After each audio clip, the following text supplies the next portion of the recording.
بسم الله الرحمن الرحيم الرحمن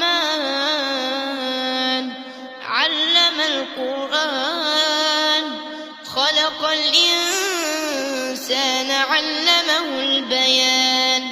الشمس والقمر بحسبان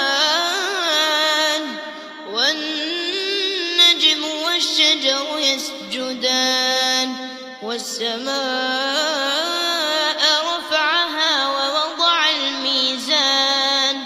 ألا تطغوا في الميزان